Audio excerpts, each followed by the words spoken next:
Hello! We are Hey everyone! back at it again with Muse. Oh my god, I got rice on my book. That's embarrassing. Just jam things. Muse of Nightmares. Welcome if you're here. Mine's too shiny. But yes. We're gonna introduce yourself. Oh, I'm Hannah. My channel's Hannah's Recent Reads. We did the Strange the Dreamer live show on my channel, so if you haven't watched that one yet, you can hop over there and watch that, but stick around for this one. Oh, I think I linked your channel, but not that video. I'll change that. I'll fix that. But anyway, so we'll start with our ratings. Yeah. Do you want me to go first? Yeah, I already know what yours is. But... Okay, mine was 5 stars because I love this series. Actually, the first time I read this, because this was a reread for me, the first time I read it, I gave it a 4-star. Oh. And then when I reread it, I was like, I think it's more of a 5. I liked it. I liked it a lot. So I bumped it up to a 5-star. Wow. Hannah rereads like everything she owns. It's insane. I do. I could never. But Hannah also gifted me this beautiful copy. But I gave it 4 stars. That's pretty good though. And but if I were doing half stars, it would be 3.5. But I liked it better than Stranger Dreamer. That's why I gave it a 4. Because I knew like what was going on for the most part. Yeah. So it was like easier to get into. That's why I liked it better. But I was also still very confused. but yeah. I tabbed it. I tabbed mine too. Yes. This was my first time, because I think this is my 3rd time reading this one, but I had never annotated either copy or either book. Mm-hmm. And so going through it this time, it's interesting what I would tab on my reread versus what I would not have noticed reading it the first time. So I'm kind of glad I waited to tab it for the reread. Yeah, theoretically I want to reread a lot of books, but just can't. I don't know. I love rereading books. It's so comforting. By the way, this is going to be spoilery. If anyone cares. For both books. For both books, yeah. Yeah, obviously this is book 2, so there will be spoilers for book 1. Yeah, so we'll just get right on into it. Let's do it. About that freaking ending, the epilogue. Can I just... So he's the son of those two? Of who? Laszlo is their son, or is this a different Laszlo? Oh, they're having Azarine and Errol Fane are having a baby that they're naming Laszlo. Oh. Yeah. Scathis is still his dad, which is why he has the Smith abilities, but I don't know that we ever figure out who his mother was. But yeah, they decide to name their baby after him. Oh, okay. I thought the epilogue was like a flashback, and it was like explaining that Laszlo is their son. Oh my god. Okay, see? Okay, that could be confusing though, because they're naming him after him. That's a fair confusion point. It was worded like it didn't really say that it was like a new baby. Oh, never mind. They made a son that night. Okay, yeah, see? I thought it was just like a flashback. Like a flashback? Yeah. Yeah. That's fair. That could be confusing. Oh my god, and I'm just gonna be jumpy from one topic to another. That's how I feel too. Like my ADD doesn't let me stick on one thing. Like I gotta jump around. Do you actually have it? No. Oh. I always want to make sure before. But hi Luna, thanks for coming. Have you read it? I'm assuming you will. This is gonna be spoilery, just so you know. I hope you've read it. Yeah. But okay, and then Minya kept just popping out of nowhere every few pages. Dude, what did you think of Minya in this book? You get so much more explanation of why she is the way she is. Did it affect your thoughts on her at all? No, she was still annoying. She was still okay. What was did I miss the big takeaway of why she is the way she is? Can you remember? Just you always knew that the massacre of the nursery and everything is why she is the way she is, but just when Sarai was in her nightmare, I don't know, that made me think differently. if I was a 6-year-old kid and was trying to save these other babies and, like, had to listen to this massacre, like, I feel like I'd be out for vengeance too. So it made me understand her better and be like, "Okay, that's fair. You can be the way that you are." Oh, I guess I just didn't really get it. But no, she was still my least favorite. Um, Oh, for sure. Yeah, she's still, like, not great, but you understand her more, I guess. I guess. But, I really liked the parts where, like, the astral was explained. Oh, yeah. Um, I really like how they do that with the different, like, parts of the book where they always give you a definition. Like, oh, yeah. I always think that was interesting, like, because it's obviously just made up stuff. I listened to it on audio with like, while following along, and, like, there's always music whenever there's a new part. I And it know. just, like, kinda creeps me out. I was like, "Can you not?" Well, and, like, at the end of a chapter, you're, like, trying to hear what they're saying, and then it's playing the music, and you're like, I was gonna "What?" say, yeah, I could barely hear. Yeah, that's why yeah, I noticed that too with the audiobooks, like, I usually listen to the audiobook and then follow along so I can read it while that music is playing, but if it was just the straight audio there's other audiobooks that do that too, and I'm like, "Can you not? I can't hear. I I know, probably just missed an important thing." like, it's just extra, I don't know. But I marked, like, a bunch of funny parts, and one of them was when the tooth fell off of the Oh, I love that part. she was like, "A piece of my body just fell off." Fell off. Yeah, I marked that too, that was so funny. And then when Ruby was asking to make her breasts bigger, like, "You have the power to grow, right? Like, can you please grow?" I died. I was like, "Did I hear that right?" That's why I love Ruby because she just doesn't give a crap about anything. So funny. Did you have any And, questions? like, when they're meeting the other, god spawn and Ruby's like, "Oh, you're my brother? Like, I was hoping to get, like, a new fling." So she's Oh like, my "Okay, god, let me move on to the next guy." yes, I remember that. Oh my gosh. Did you have any questions? You had questions prepared, right? Just, like, general scenes, like, I wanted to talk about and just, like, ask you what you thought of them because obviously for me, this is all, like, just a reread, so I'm re-experiencing it. So, like, Cora and Nova's story, what did you think of that? Like, because I remember starting this book and being like, "Who the fuck is Cora and Nova?" I'm like, Literally. "Did I miss something?" Like, because you just start right away and I'm like, "What? What?" Yeah. Okay, yeah, I don't know what I think of them because they just came out of nowhere. But okay, so one of them is the Astral, right? Nova. No, Cora. Cora's a Nova. The Cora's the Nova. What am I saying? Oh my god. But Cora's the Nova. I just I don't know what I thought of that. I just was really confused too about who they were. And then when they met everyone else, right? At one point. Yeah. I just remember being so confused when I read it the first time, like, who are these people and, like, why should I care about their story? I was just so confused as to how it tied in, and Mhm. I never put together, like, that Cora was Koriko, who, like, we knew was killed in the first book, until they literally, like, said it on the page, like, "Ah, this was Koriko, the goddess of secrets," and I was like, "Oh." Okay, see, I totally forgot that she got killed in the first book. I just remember Sarai being killed. Yeah, because she was killed, like, with the rest of the, like, evil gods. Oh, okay. Yeah, see, I feel like an idiot. But, I like Calixte a lot.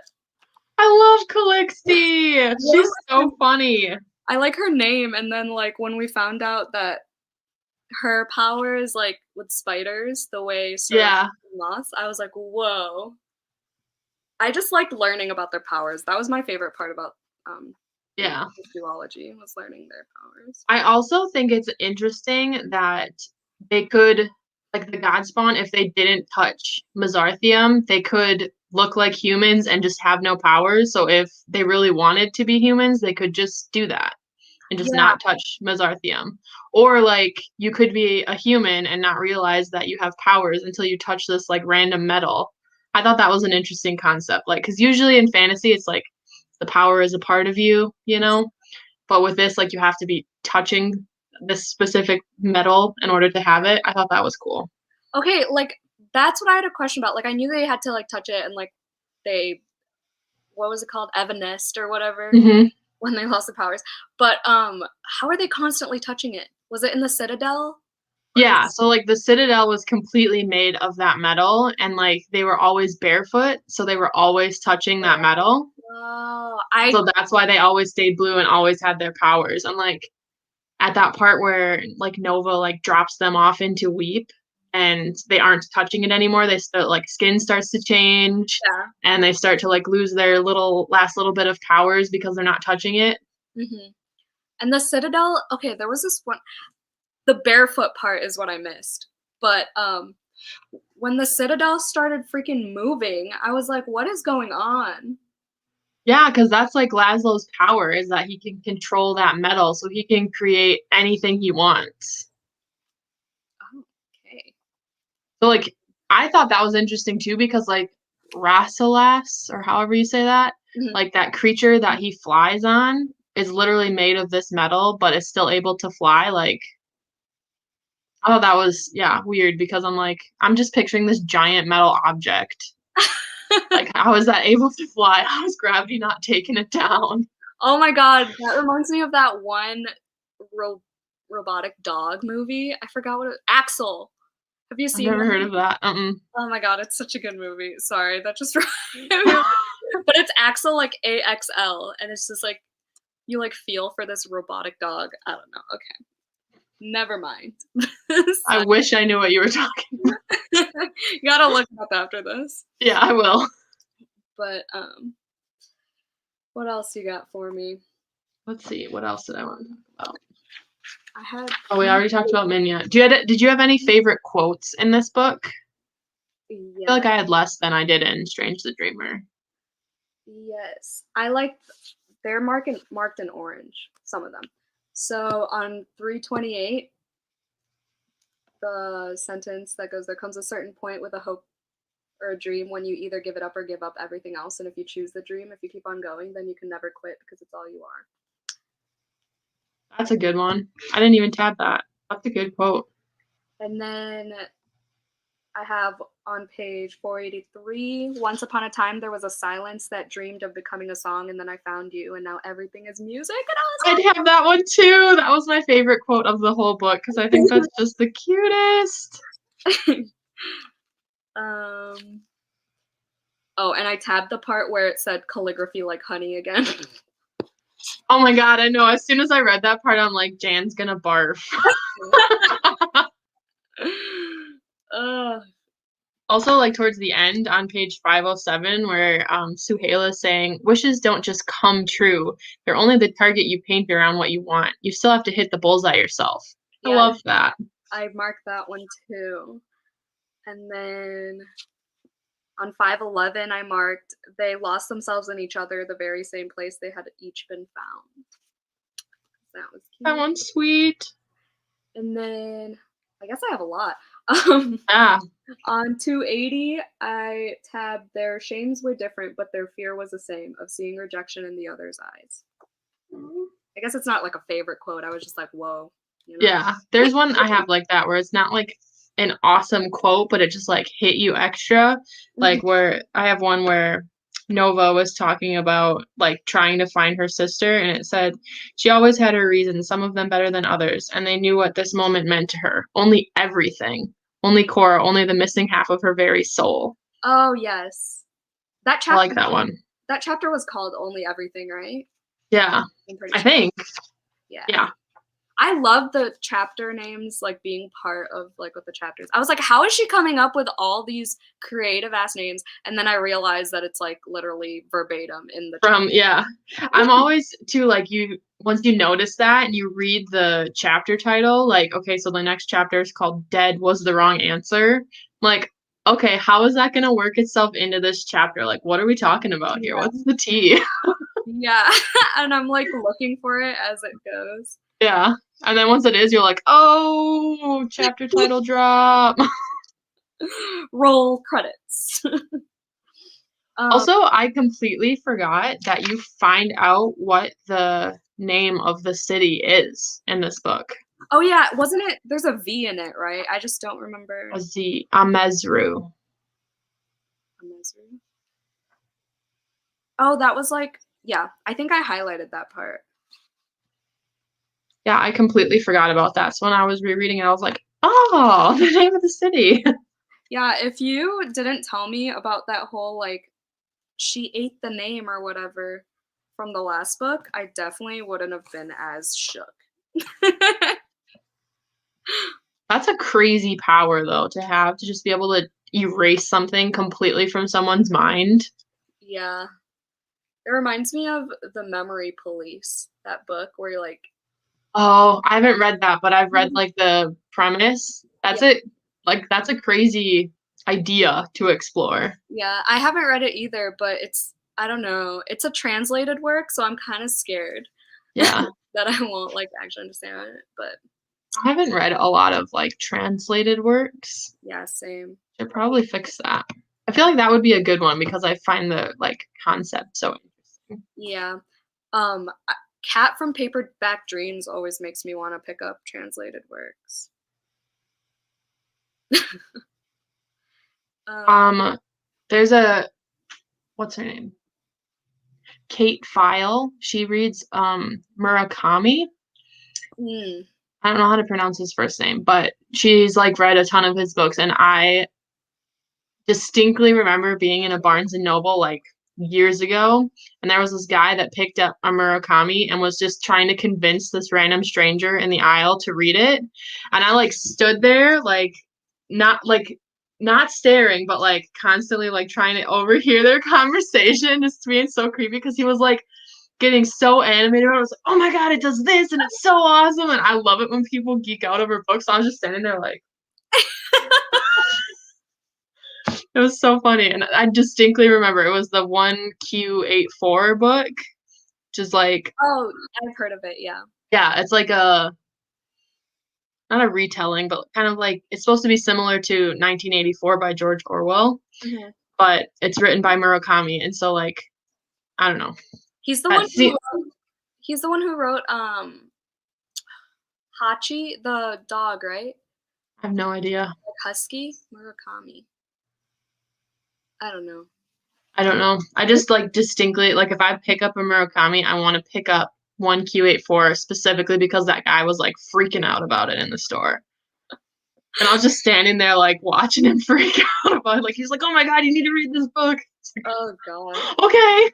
That That's was, like, 5 years ago, and it just, like, it's drilled into my brain. That's, like oh my god.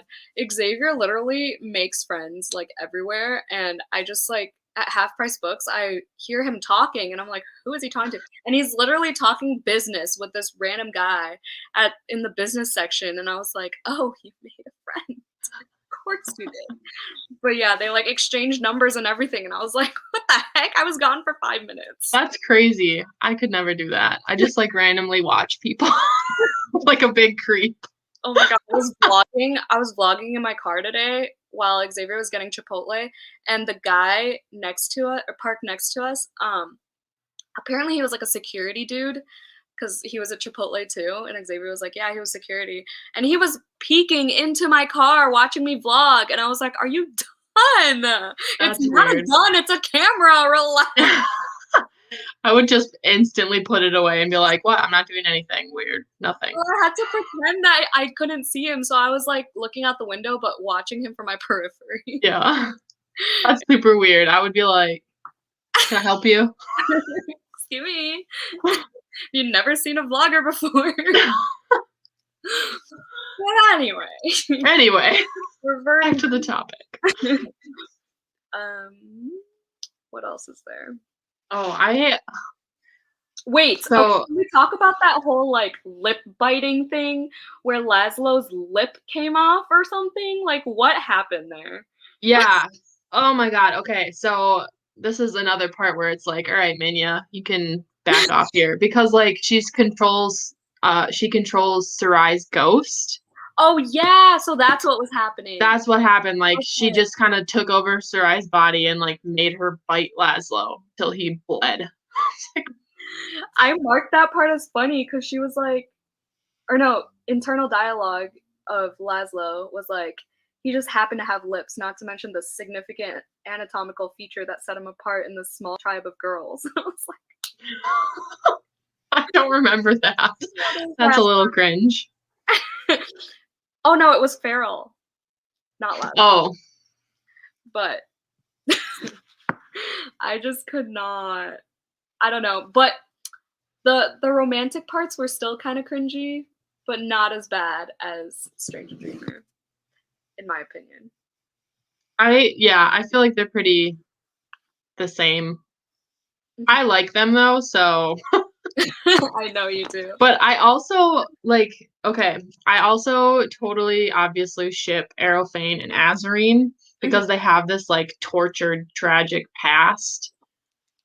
But then there's in this book specifically, Thyon and Ruza have like a little romance thing going on that I was there for. Okay, Like where did Ruza come from again? Because she. Ruza is the like the Tizerkane, the warrior that like befriends Laszlo in the first book where they like joke around and they're like, "Oh yeah, you're a mushroom." It's that guy.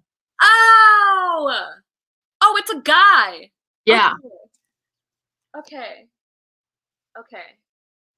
Got it. And there's like okay, the Thyon and Ruza like romance scenes are super subtle, but they're so freaking cute. Okay, Like I definitely overlooked those then. okay, they're really subtle, so like it's I'm trying to find which one it is. Oh, here it is. Okay.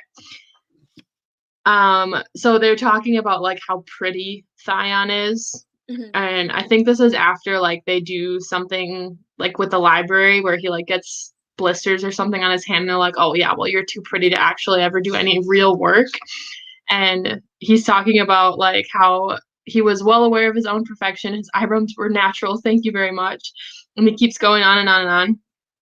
And Oh, the eyebrow conversation. yeah, and they're talking about like, okay, so this is on 187. It says he's like a new linen napkin that you're afraid to wipe your mouth on. And then Thyon says, "I'll thank you to keep your mouth away from me," he said, causing the woman to laugh even harder. And then Ruza goes, "You don't have to worry about that," said Ruza, looking positively repelled. But Zara shut him down, saying with a sly edge, "I think you protest too much, my friend." Whatever she meant by it, Ruza's cheeks flamed and he looked at anywhere but at Thyon. Mm. I love that part. Oh my god, yeah, they are really subtle. Because he's like, "I'll thank you to keep your mouth away from me." That's so funny. And then there's like another part, oh, way towards the later part of the book. Is it this tab? Because I definitely marked that part. Like, I marked and highlighted, he probably plucks his eyebrows. And then the part before that about, like, the stupid barbarian and, like, that's just his face. And he can't help having indignant nostrils. I love their little banter. It's so funny. And then, sorry, what were you going to say? There's another part where like Thyon and Ruza at the very end on page 497, where Thion's talking about like imagining Ruza as a little boy, and it says he saw the man he was, the warrior, prankster, friend, and he felt a warmth that he had never felt before for any other person. It was affection and something that frightened him too, that he could feel in his knees and fingertips and face. It made him unsure what to do with his hands. He noticed things like knuckles and eyelashes that he didn't notice on other people. Okay, So yeah. cute. I remember that, yes. And then I also marked, okay, this is like a total 180, but I also marked like disgusting parts or like parts I hated, like obviously like the whole like breeding or like that part is icky. Yeah, like slander about women and things like that. But there was this one part on 346 where it just describes something. I don't even remember.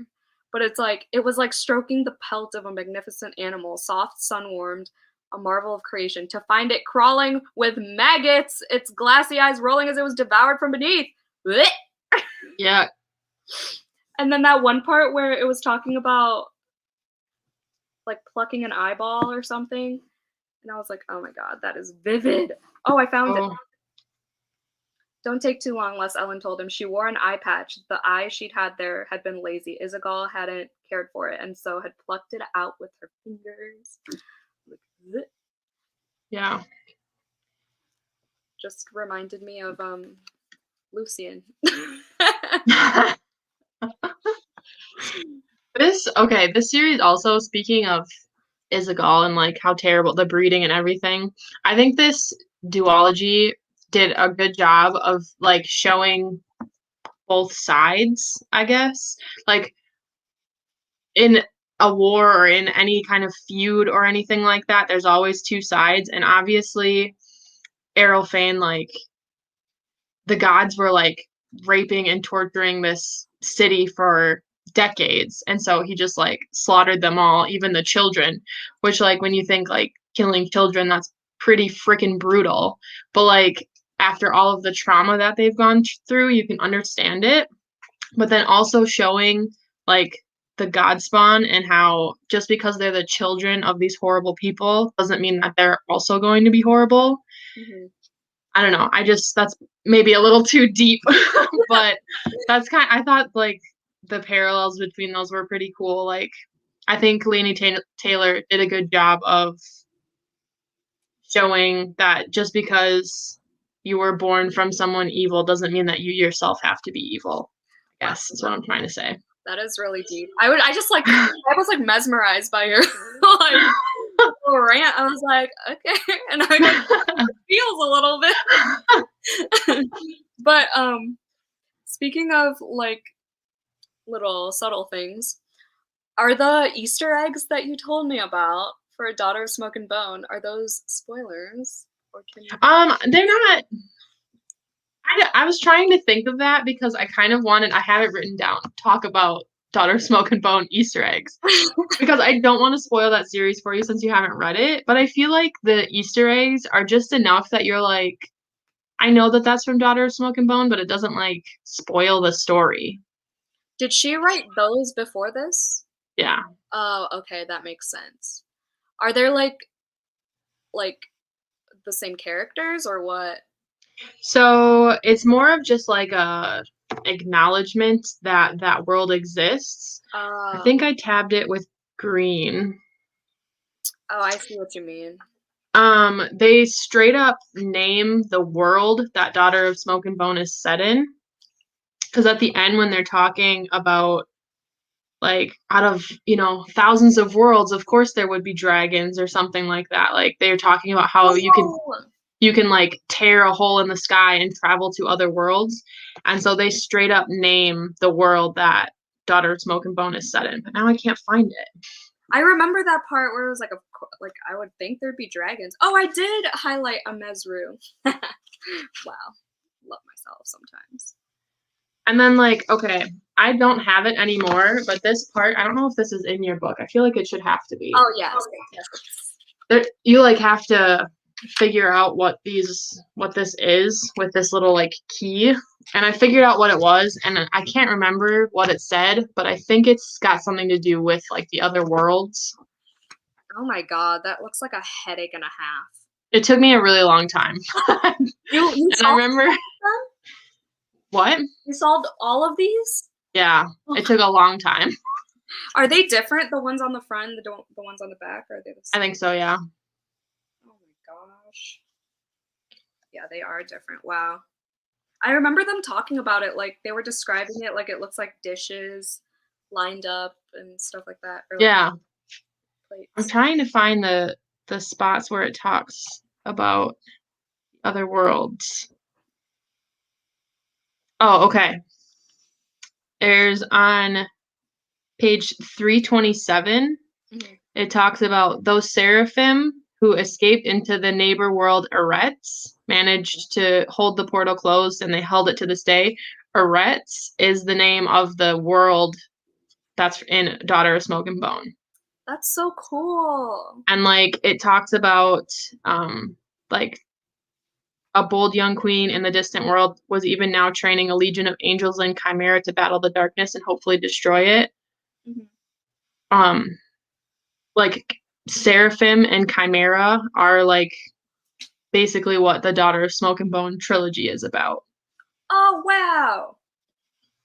And That's then good to know. Holy shit. there was Oh, Cammy I'm sent not sure if this would be a spoiler. It depends on hi, oh, Cammy. hi Cami. Oh, thanks for coming. There's another part that is definitely a nod to Daughter of Smoke and Bone, but I'm not sure if you would consider it a spoiler or not, so I might just keep that to myself. I'll probably forget, so I say just Okay, don't. let me figure out where it was. That's so interesting. I'm definitely tabbing all of this right now. That's so cool. You said angels and seraphim? Yeah, Seraphim and Chimera. Oh, And okay. Seraphim are like angels, basically. Yeah.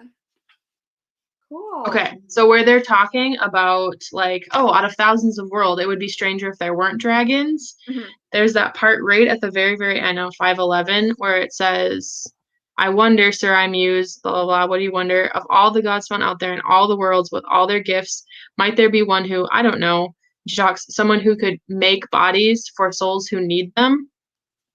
Mhm. I see it. That's a thing in the Daughter of Smoke and Bone trilogy. Like making new bodies. Whoa. And I don't think that's like a spoiler, Mhm. but that's just like a kind of surprise thing that happens, I guess. It's early enough on in Daughter of Smoke and Bone that I don't think it's like a major spoiler, but Makes new bodies for souls who need them. That's so cool. so Wow. it's kind of like, okay, so they're gonna go like try to find all these like missing God spawn children, and if they stop by the Daughter of Smoke and Bone world, like they could find Sarai a new body. Which is why I'm like, is there gonna be a crossover book that she does? Because the very end says the end, or is it? That would be so dope. So I'd be down for that. I'm excited to read Daughter of Smoke and Bone now. Dang, that's It's cool. been a while since I've read it. I feel like I read it like a good 5 years ago.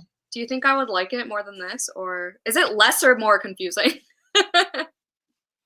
Mm, I think probably less.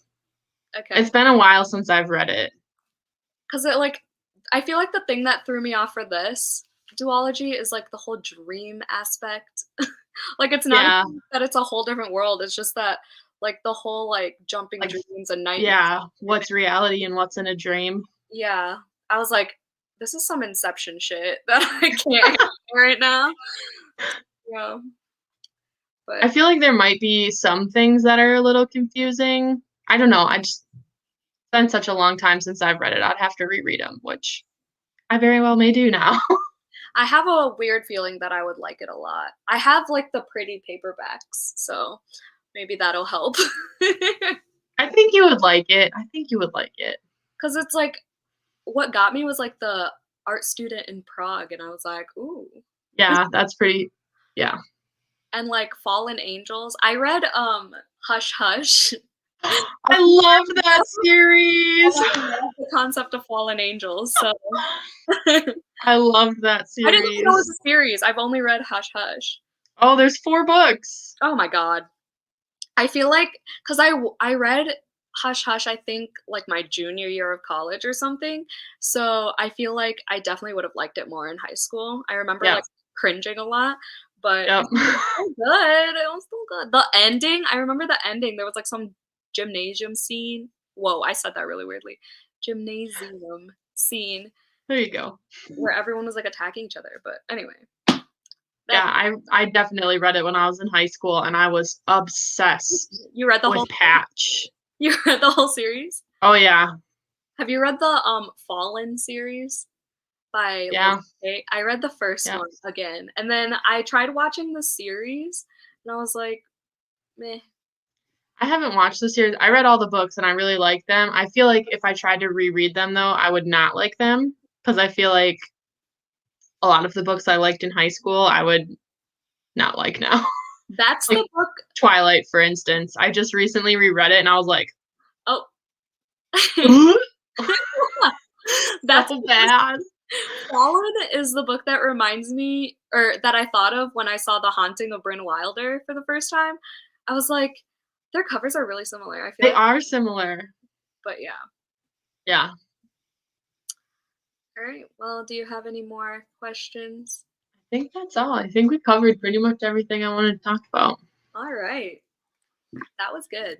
That I was feel good good. about it now. I feel more solidified about the duology for sure. Yeah. Alrighty.